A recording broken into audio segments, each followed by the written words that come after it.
السلام علیکم۔ حضرت موسیٰ علیہ السلام اور غریب آدمی۔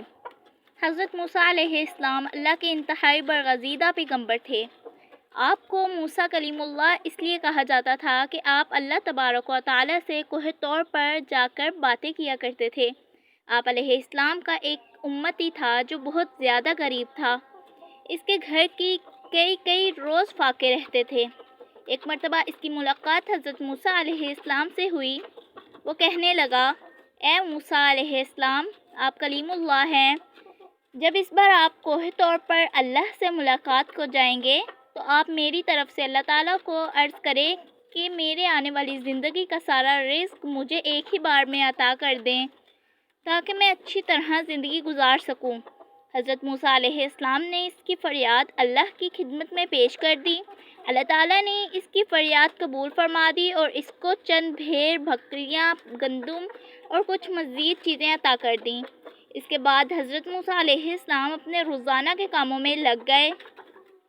پھر کچھ عرصہ گزرنے کے بعد حضرت موسیٰ علیہ السلام کو وہ بندہ یاد آ گیا۔ آپ علیہ السلام نے سوچا کہ پتہ تو کروں کہ اس کا کیا بنا۔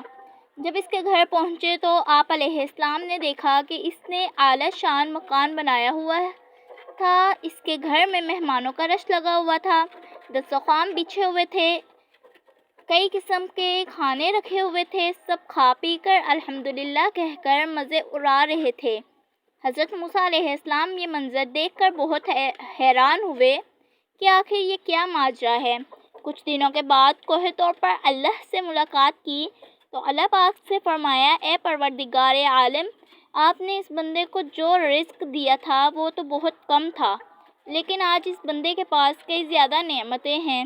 یا اللہ، میں یہ سمجھنے سے قاصر ہوں، بے شک آپ خوب جانتے ہیں۔ اللہ تعالیٰ نے فرمایا، اے موسیٰ، بے شک وہ اس رزق کو اپنی ذات پر استعمال کرتا تو اس کا رزق بس وہی تھا جو اس کو ہم نے دیا تھا۔ میرے اس بندے نے میرے ساتھ نفع کی تجارت کی ہے۔ موسیٰ علیہ السلام نے فرمایا، اے میرے پروردگار، یہ نفع کی تجارت کیا ہوتی ہے؟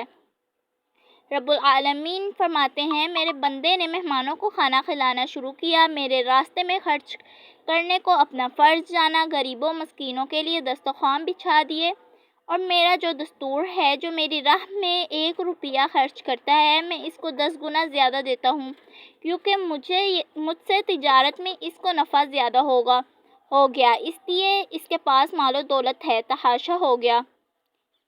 اس سے ہمیں یہ سبق ملتا ہے۔ اللہ پاک فرماتے ہیں، اے میرے بندے، تم میری راہ میں 1 روپیہ خرچ کر، میں تجھ کو 10 گنا زیادہ دوں گا۔ لیکن ہمارا ایمان اور ٹوٹا پھوٹا یقین یہ ہے کہ ہم اللہ کی راہ میں دینے سے کتراتے ہیں۔ جب کوئی سوالی ہم سے سوال کرتا ہے تو ہم اپنی جیب میں نوٹوں کی بجائے سکے تلاش کرتے ہیں۔ اللہ تعالیٰ ہمیں ان باتوں کو سمجھنے کی توفیق عطا فرمائے، آمین یا رب العالمین۔ امید کرتی ہوں میری آج کی ویڈیو آپ سب کو اچھی لگی ہوگی۔ اگر اچھی لگی ہے تو ویڈیو کو لائک کر دیں اور چینل پر نیو ہیں تو چینل کو سبسکرائب کر دیں۔ اللہ حافظ۔